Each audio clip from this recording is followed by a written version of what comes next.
मांग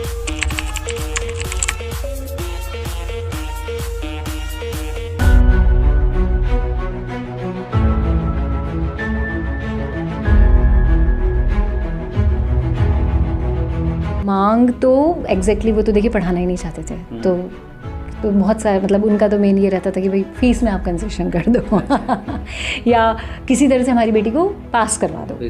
जैसे एक टाइम पे सेंटर हमारे पास ही आता था, तो मैं थोड़ी चीटिंग के खिलाफ वाली इंसान हूँ कि मेरे को नहीं अच्छा लगता कि मैं उन बच्चियों को पढ़ा रही हूँ, वो मेरा काम डन था।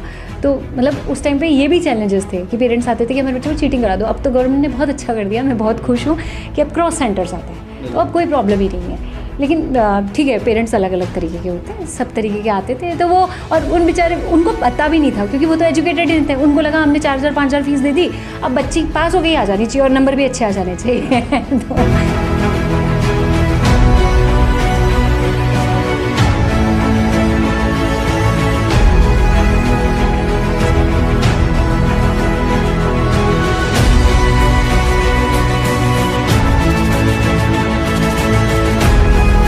तो होके चलते रहना चाहिए। आप जब तक कुछ गलत नहीं कर रहे हो तब तक आपको किसी से डरने की ज़रूरत नहीं है। और सबसे जो एक्सपेंसिव चीज़ होती है वो आपकी स्वतंत्रता होती है, सोच पाने की। ऐसा नहीं कि छोटे कपड़े पहन के बाहर घूमने जा रहे हो, वो स्वतंत्रता होती भी नहीं है, ठीक है। उसमें भी आपके ऊपर अगर आप कि ठीक है मैंने कुछ भी करके और मैं खुश हो रही हूँ, जो एक अभी आधुनिक समाज ने जो एक स्वतंत्रता नहीं, सोच पाने की स्वतंत्रता, जी पाने की स्वतंत्रता, सुबह उठने की स्वतंत्रता, सोने की स्वतंत्रता, बोल पाने की स्वतंत्रता, अपने रिश्ते निभाने की स्वतंत्रता।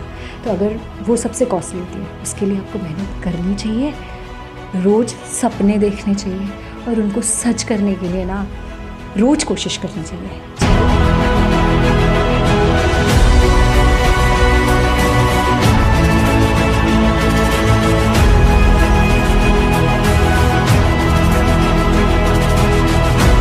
स्वागत है आपका प्रखर नवनीत में।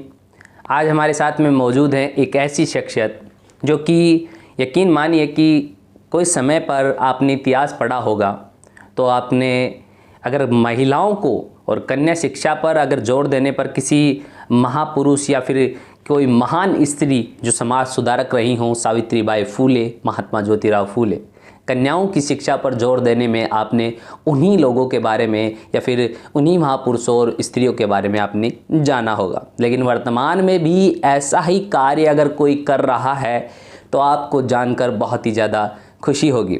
ग्रामीण क्षेत्र में आज भी स्त्री शिक्षाओं पर कई क्षेत्र हैं जिन पर रोक लगाई हुई है।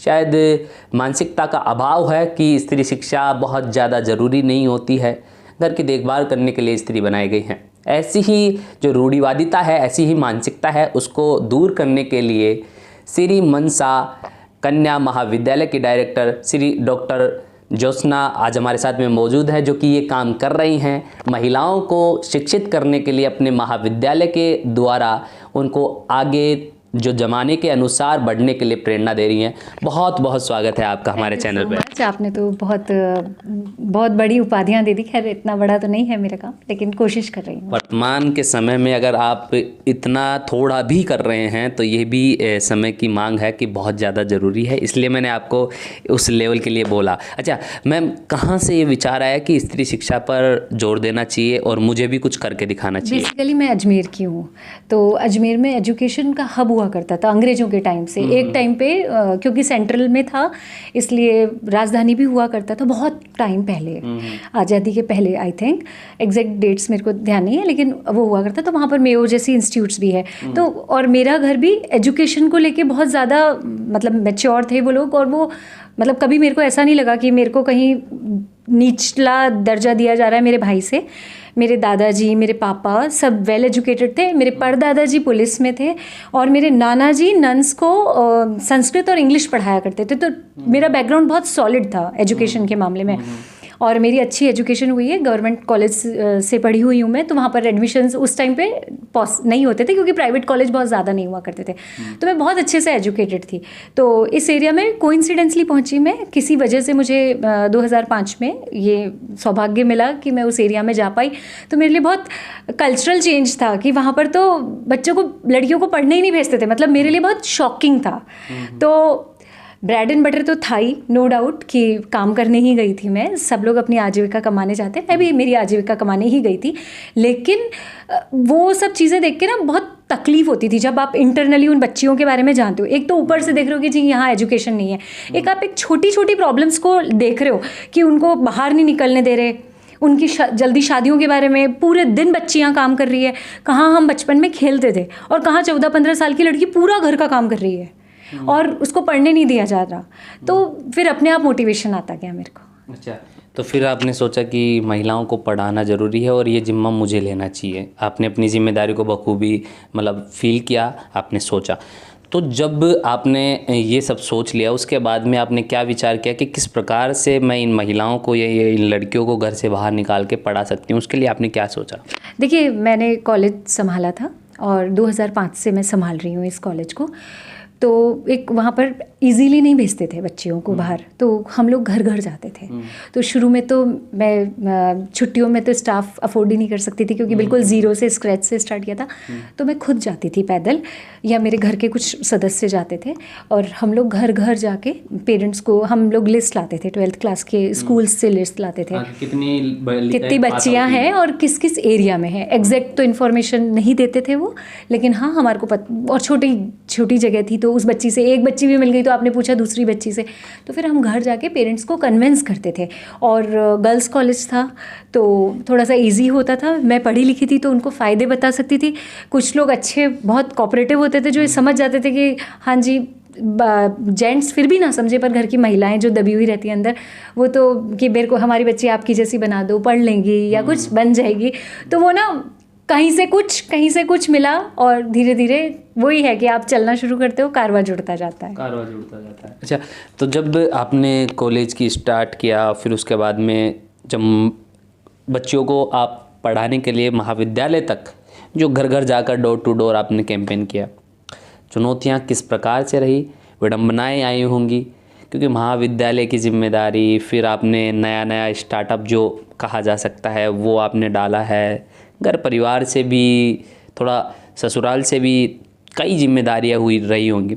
ऐसे में किस प्रकार से आपने ये सब मैनेज किया? पहली बात तो फंड्स ही नहीं हुआ करते थे, आप स्टाफ कहाँ से लाओगे। हमने किराए की बिल्डिंग से चालू किया था और एक बात जो मेरे मन में है कि हमारे को ना मतलब नोटिसेज आते थे क्योंकि जब हमने स्टार्ट किया था तब गवर्नमेंट, राजस्थान गवर्नमेंट का ही रूल था कि आप किराए की बिल्डिंग में कुछ टाइम तक चला सकते हो। फिर उसके बाद नोटिस आना चालू हो गए कि क्यों ना, लास्ट वाली लाइन बता देती हूँ, बाकी तो परफॉर्मा गवर्नमेंट का होता है बहुत लंबा चौड़ा, कि क्यों ना आपकी मान्यता रद्द कर दी जाए। तो आप रोज़ इस डर के साथ आप उस कॉलेज में जा रहे हो, स्टाफ सैलरी मांग रहा है, अलग अलग तरीके से, जैसे फंड्स कैसे, हम जब हमारे पास पैसे नहीं होते तो आप क्या तरीके अपनाते हो कि तो वैसे कैसे भी करके मैं वहाँ की सैलरी अरेंज करना, लोगों को कन्विंस करना, उन बच्चियों से फीस निकलवाना भी टफ होता है। मतलब उनके पेरेंट्स को ये समझाना, ग्रामीण एरिया है ना। हाँ, आज शहर में माँ बाप पहले दिन जाके पहले फीस आप देते हो तब आपका बच्चा रूम में जाता है। हमारे यहाँ पूरा पढ़ चुका होता था, उसके बाद भी मांगना पड़ता था। मतलब पहले तो उनको बुलाने के लिए घर जाते थे, फिर उनकी फ़ीस मांगने के लिए घर जाते थे कि भाई प्लीज़ आ जाओ। फिर गांव के बच्चे होते हैं, पहले तो वो उनका मानसिकता अलग होती है। आप शहर की तरह से नहीं पढ़ा सकते कि आप गए और पढ़ा दिया। सब बच्चों को अलग अलग चीज़ें होती है। अब कोई स्टाफ गांव का ही आया तो उस गांव से आपकी पर्सनली मतलब उस पर्टिकुलर उसमें, क्योंकि छोटी जगह होती है ना, सब एक दूसरे को जानते, नहीं बनती तो बच्चियाँ उसका भी विरोध कर देती। तो बड़ी छोटी मोटी प्रॉब्लम जो शायद शहर में अगर यही सेटअप हो तो नहीं समझ पाएंगे। ज़मीन लेनी है, आपको सैलरी देनी है, आपको बच्चों को पढ़ाना है और आपको ऐसे पढ़ाना है कि आप क्षेत्र को थोड़ा मैनेज कर सकते। आप कुछ ऐसे नहीं कर सकते कि आप बच्चा आया और चला गया। आपको क्वालिटी दे के भेजनी है कि मैं जब इतना खींच के उस बच्चे को लाई हूँ, देखिए कोई बच्ची घर से आ रही है ना, उस टाइम की बात करी हूँ मैं, तो वो उसके लिए भी उतना बड़ा स्ट्रगल था। तो अगर कोई बच्ची आई और मैंने उसको कुछ दे के ही नहीं भेजा, मतलब बाकी मैं फिजिकली तो कुछ नहीं दे रही थी, मैं तो ज्ञान ही दे रही थी, तो वो अगर ज्ञान भी देके नहीं भेजा तो वो भी आपके लिए गिल्ट होता है। तो आप रात भर सो नहीं सकते। अगर आज बच्चा आया किसी क्लास को लेने के लिए और आपके पास टीचर अवेलेबल नहीं है तो भी आप नहीं सो सकते। तो वो छोटे छोटे वो स्ट्रगल उस टाइम पे तो बहुत मेजर हुआ करते थे कि स्टाफ प्रॉपर हो, आप प्रॉपर सैलरी दे पाओ, आपकी बिल्डिंग वेल मेंटेन्ड हो, उनके लिए आपके पास प्रॉपर फर्नीचर हो, तो और फिर आप बच्चों को मैनेज कर पाओ, और साथ में आप जो ये गवर्नमेंट के नोटिसेस आ रहे हैं उनको प्रॉपर सेटिस्फाई करके आप अपनी कॉलेज को स्मूथली रन कर पाओ। अच्छा, तो जब आपने ये सारी जिम्मेदारियां सब बखूबी निभा ली, कॉलेज अच्छे से चलने लग गया, तो जब कॉलेज नाम कमा रहा था, ऊंचाइयां छू रहा था, उस समय ऐसा कुछ आपको नज़र आया कि ऐसा लगा कि मुझे अब इससे ज़्यादा कुछ करना है, या फिर इसको कुछ बदलना है, इसका माइंडसेट, क्योंकि अब चल गया है, अब लोग भेजने लग गए हैं स्त्रियों को, तो वहाँ पर कुछ विचार बदलाव हुए? 2010 और 11 में ना मतलब एक स्टेज आई थी जहाँ पर मैं सच में मतलब फ्लरिश कर रहा था वो कॉलेज। तो देखिए मेरी इच्छा थी और है अभी भी, और इस मैं कोशिश भी कर रही हूँ अभी उस एरिया में जो प्रॉपर लैब है, लेबोरेटरी। मैं साइंस की स्टूडेंट हूँ, और देखिए आर्ट्स तो पढ़ लेती बच्चियाँ, कॉमर्स वहाँ की बच्चियाँ इतना लेती नहीं है। हमने स्टार्ट करी पर हम मतलब एडमिशन्स ही नहीं आए, क्योंकि 5 एडमिशन साथ हम सैलरी नहीं निकाल पाते थे। तो वहाँ की बच्चियाँ इतना अभी भी इंटरेस्टेड नहीं है, कॉमर्स को लेके ज़्यादा ज्ञान नहीं है। लेकिन मैं साइंस से रिलेटेड फ्लरिश करवाना चाहती थी। जैसे कि गवर्नमेंट कॉलेज, मैं जिस गवर्नमेंट कॉलेज से पढ़ी हूँ वहाँ पर प्रैक्टिकल्स होते थे, मतलब प्रैक्टिकली हम करके देखते थे। तो अब मैं चाहती थी कि वहाँ पर और मतलब प्रॉपर प्रैक्टिकल्स हों। मैंने करवाए भी वहाँ पे, और मतलब हमारे पास लैब भी है। और अब जैसे आज के प्रोस्पेक्ट में मैं देखूँ तो मैं एक ढंग से एक स्कूल और मेंटेन करना चाहती हूँ, कि एक ढंग से ऐसा स्कूल जिसमें सच में एजुकेशन दी जाए। ये नहीं कि आपने फ़ीस ले लिया, बच्चे यहाँ चले गए। और मेन जो मेरा मोटिव है तो वो तो देखिए बच्ची लड़कियों की एजुकेशन को लेके है, तो स्किल डेवलपमेंट से रिलेटेड कि बच्चियाँ निकलने के बाद काम भी कर पाएँ, क्योंकि सिर्फ डिग्री लेके घर पे बैठने के लिए तो नहीं इतनी माथापच्ची करी थी हमने। तो मैं चाहती हूँ, तो और मैं टाइम पे जयपुर से भी, जैसे हम लोग के एनएसएस है, हमारे पास काफ़ी सालों से एनएसएस है, 2 यूनिट्स है मेरे पास में। तो मैं उस टाइम पे जो कैंप लगता है उस पे उनको ये यहाँ से जयपुर से जो एक्सपर्टीज़ हैं उनको ले जाके मैं ये सारी चीज़ें करवाती भी रहती हूँ रेगुलर। मतलब मैं मेरे प्रयास रेगुलर कर रही हूँ। और आप स्कूल के थ्रू मतलब बचपन से ही उस समय मतलब उस स्किल के लिए, फिर उस मानसिकता के लिए प्रिपेयर करना चाहते हैं। अच्छा, तो क्षेत्र की क्या मांग रही जब कॉलेज खोला आपने, और जब आसपास का ग्रामीण क्षेत्र था तो उस समय वो क्या मांग रही, उसको कैसे क्या फेस किया आपने? देखिए मांग तो एग्जैक्टली वो तो देखिए पढ़ाना ही नहीं चाहते थे। तो बहुत सारे मतलब उनका तो मेन ये रहता था कि भाई फीस में आप कंसेशन कर दो या किसी तरह से हमारी बेटी को पास करवा दो। जैसे एक टाइम पे सेंटर हमारे पास ही आता था, तो मैं थोड़ी चीटिंग के खिलाफ वाली इंसान हूँ कि मेरे को नहीं अच्छा लगता कि मैं उन बच्चियों को पढ़ा रही हूँ, वो मेरा काम डन था। तो मतलब उस टाइम पे ये भी चैलेंजेस थे कि पेरेंट्स आते थे कि हमारे बच्चे को चीटिंग करा दो। अब तो गवर्नमेंट ने बहुत अच्छा कर दिया, मैं बहुत खुश हूँ कि अब क्रॉस सेंटर्स आते हैं, तो अब कोई प्रॉब्लम ही नहीं है। लेकिन ठीक है, पेरेंट्स अलग अलग तरीके के होते हैं, सब तरीके के आते थे। तो वो, और उन बेचारे उनको पता भी नहीं था, क्योंकि वो तो एजुकेटेड नहीं थे। उनको लगा हमने 4,000 5,000 फीस दे दी, अब बच्ची पास हो गई, आ जानी चाहिए और नंबर भी अच्छे आ जाने चाहिए तो ये जो एजुकेशन की लेकिंग थी ना, देखिए फाइनेंस तो आज भी बड़ी प्रॉब्लम है, लेकिन एजुकेशन की लेकिंग उससे भी बड़ी प्रॉब्लम थी कि उनको समझ ही नहीं आता था कि एग्जैक्टली एजुकेशन है क्या। मतलब आप आत्मनिर्भर बने और आप मानसिक रूप से एक स्तर पे पहुँचें, इसीलिए वो किताबी ज्ञान दिया जाता है।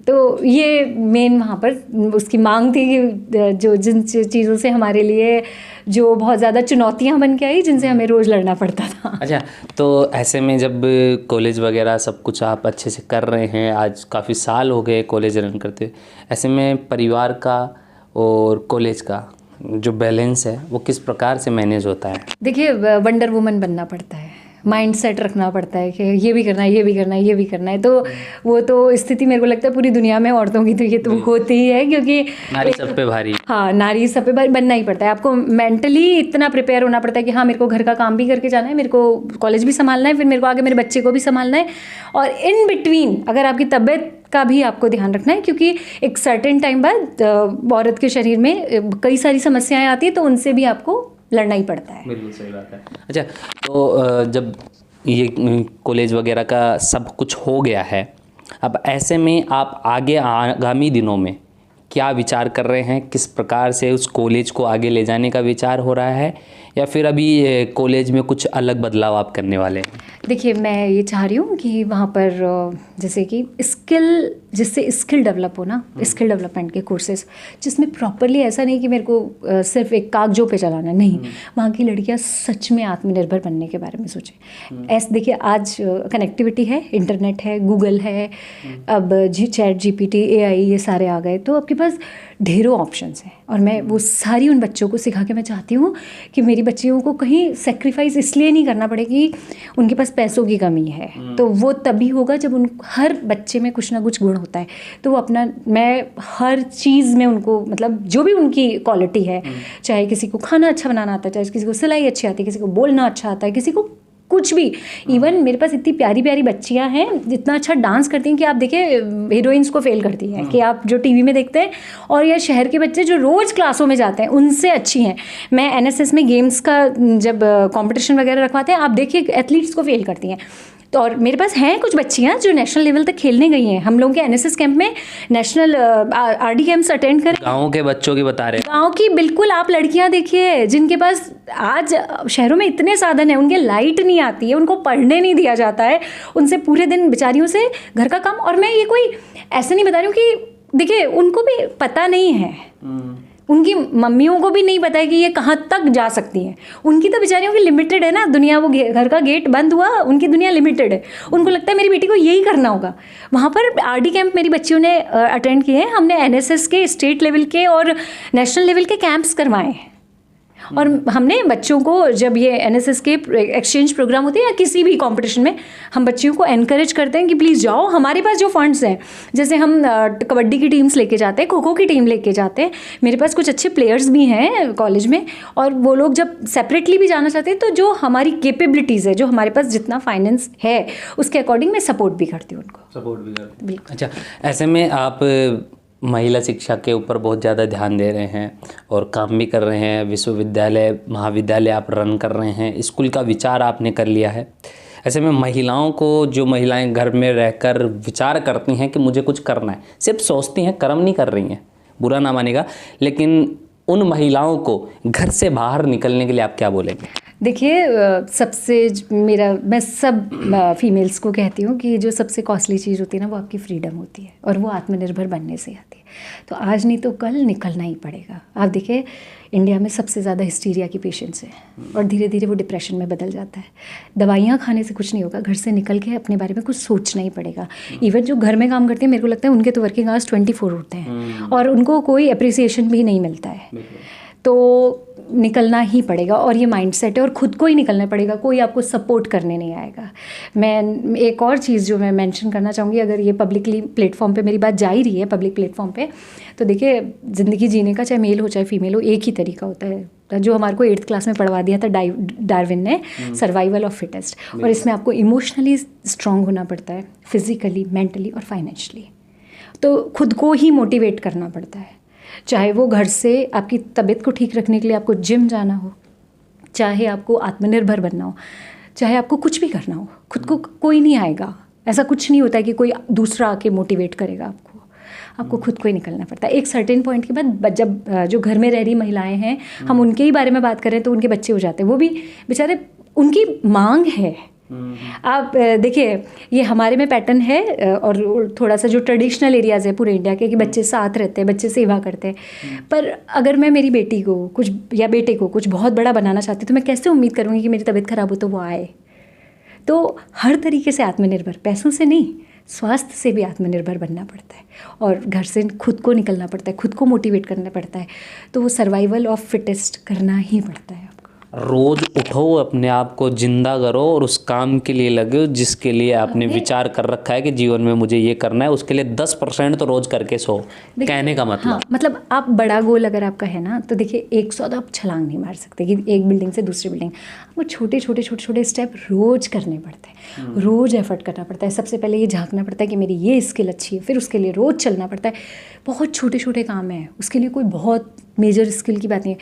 अरे और कुछ मत करो, अगर घर से नहीं निकल पा रहे हो तो कम से कम घर पे ही बैठ के आप, बड़ी बड़े प्लेटफॉर्म्स हैं जिसपे छोटे छोटे कोर्स हैं, 90 रुपए के, 240 रुपए के, 300 रुपए के, कुछ भी करो। मतलब रोज़ थोड़ा सा आगे बढ़ो। नहीं तो देखिए, चलिए मेरे लिए तो वो एक टाइम पे ब्रेड बटर था, या मेरे पास एक पर्पस मिल गया मेरे को लाइफ का कि मेरे को लड़कियों को पढ़ाना है। मेरे को एक बेटी पढ़ानी थी, मैं हज़ारों पढ़ा रही हूँ और मैं बहुत खुश हूँ अपने काम से, मेरे को पीस मिलता है। ठीक है, क्योंकि रूरल एरिया है तो फाइनेंसेस उतने ग्रेट नहीं होते, लेकिन इट्स ओके, कोई बात नहीं, पर्पस ऑफ लाइफ मिल गया, मैं ब्लेस्ड हूँ, सब चीज़ें अच्छी है। लेकिन जिनको पर्पस ऑफ लाइफ नहीं मिला, आप देखिए ना, तो उनको ढूंढना पड़ेगा और इसके लिए कुछ ना कुछ थोड़ा बहुत एफर्ट रोज़ लगाना पड़ेगा और कहीं ना कहीं 100% हो ही जाएगा। 1% मैं कह रही हूँ, 10 तो बहुत है, 10 में तो 10 दिन में अपने 100 हो जाएंगे। मैं कह रही हूँ 1, 0.5, 0.2, 0.001, नहीं तो थोड़े दिन बाद अगर नहीं मिला तो वो औरतें तो ख़त्म हो जाएगी ना घर में। सही बात है। मतलब क्यों उठेगी? आप बताओ, एक औरत है जिसका हस्बैंड वेल ऑफ है और उसके घर में खाना आ रहा है, उसको पहनने को अच्छा कपड़ा मिल रहा है, कभी कभार छोटी मोटी ट्रिप्स भी हो जाती है, उसको थोड़े टाइम उसके बच्चे पढ़ के निकल गए, अब वो क्यों उठेगी सुबह? सही बात है। मतलब लेट 40s में जो औरतें हैं उनके लिए तो स्पेशली ये इंडिया में मेजर कंसर्न है, क्योंकि घर में मेड्स की इतनी आदत पड़ चुकी है, घर का काम आप नहीं कर रहे हो, फिर आप क्या करने उठोगे? बिल्कुल सही बात। आप जाके मिल के आ गए अपनी फ्रेंड से, कितनी बार कितने लोगों से मिलोगे? 1000 लाखों घंटे कैसे बिताओगे? मतलब एक सर्टेन पॉइंट पे निकलना चाहिए, कुछ ना कुछ, पैसों के लिए नहीं, अपनी खुद की आत्मा की शांति के लिए, स्वास्थ्य के लिए एफर्ट करना, विचारों के विकास के लिए भी आप बढ़ सकते exactly. हैं। वो कहते हैं ना कि अगर आप मेहनत करते हैं किसी काम को लेकर, आप रोज़ उठते हैं, उसका प्रयास करते हैं और काफ़ी समय बीतने के बाद अगर कुछ नहीं भी मिलता है तो यकीन मानिए आपको वो लक्ष्य और वो काम जरूर नहीं मिला, लेकिन आपको अनुभव मिलता है। अरे आपको खुद मिल जाते हो, आप खुद मिल जाते हो। जब आप खोजने निकलोगे तो आप खुद को खुद मिल जाते हो। बिल्कुल। दूसरों को क्या ढूंढना, हम अपने अंदर खुद को ढूंढ पाए, ये भी बहुत होता है। अगर सब तरह से वेल ऑफ है, कोई बात नहीं, आप मत करो जॉब, आप मत करो कोई काम, उठ के निकल जाओ, है ना। कई ज़रूरतमंद लोग हैं बाहर, किसी को आपसे सिर्फ बात करने की ज़रूरत होगी।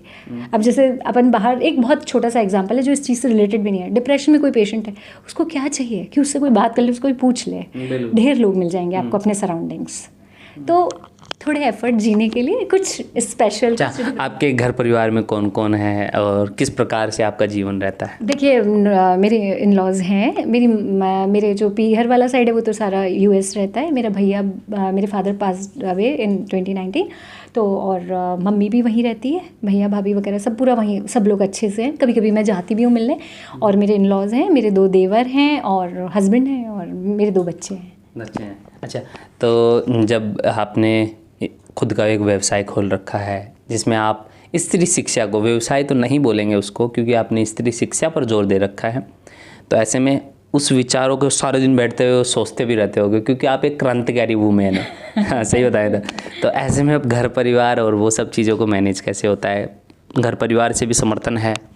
देखिए, कुछ तो है, नहीं तो लाना पड़ता है।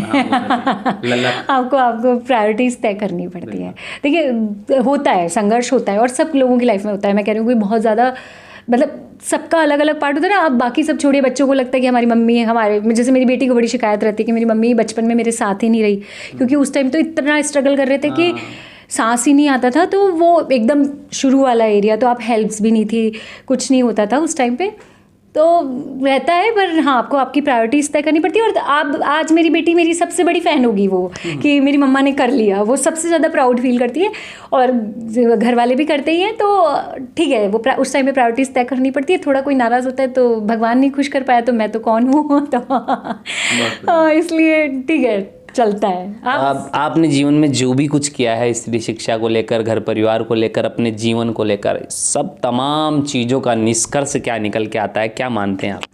देखिए, पर्पस ऑफ लाइफ होना चाहिए और माइंड, सारा माइंड गेम है। आप चाहो आप कर सकते हो, चाहे कुछ भी हो, और निडर होके चलते रहना चाहिए। आप जब तक कुछ गलत नहीं कर रहे हो तब तक आपको किसी से डरने की ज़रूरत नहीं है। और सबसे जो एक्सपेंसिव चीज़ होती है वो आपकी स्वतंत्रता होती है।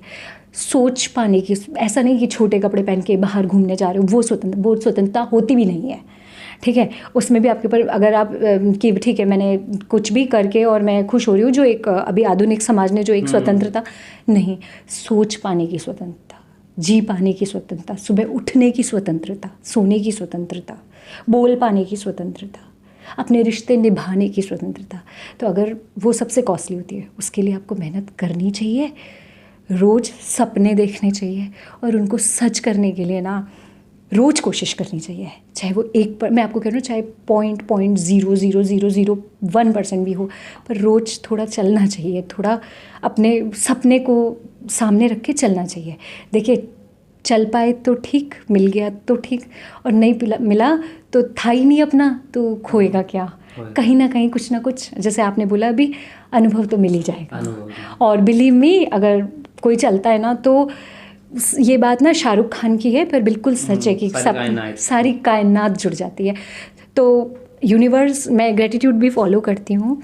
मेरे कुछ बहुत अच्छी फ्रेंड्स हैं, उन्होंने मेरे को ग्रेटिट्यूड की तरफ मोड़ा, तो मैं ग्रेटिट्यूड को बहुत फॉलो करती हूँ। आप छोटी से छोटी चीज़ के लिए थैंकफुल होते चलो, भगवान अपने आप सब कुछ करेगा। भगवान हर सोच पे तथास्तु बोल देगा। तो करो, कोशिश करो। अगर मैं वहाँ पर वो कर सकती हूँ, तो फिर कोई भी कुछ भी कर सकता है। देखिए, बातें बहुत गहरी थी, समझने वालों को बहुत बखूबी अपने जीवन से और इनकी बातों से कुछ तो मेल खा रहा होगा, ऐसा फील होगा भी। गहरी बातें हैं, गहरे मनुष्य और जीवन में कुछ करने वाले लोग इन बातों को समझ भी सकते हैं अच्छे से। बहुत कुछ खास रहा, तमाम स्त्रियों पर बात हुई, विचार मंथन हुआ, और स्त्रियों को क्या कुछ जीवन में करना चाहिए और कैसे वो आज घर बैठी हैं, तो वहाँ से भी अपनी मानसिकता को बदल कर जीवन में कुछ करने के लिए इनकी बातों से ही कहीं ना कहीं प्रेरणा मिलती है। ये जीवन में एक ऊर्जा पैदा करने के लिए स्त्री शिक्षा पर जोर दे रही हैं, जो कि मैंने शुरुआत में ही बताया कि एक सावित्रीबाई फूले बन रही हैं 2025 में। बहुत कुछ खास रहा।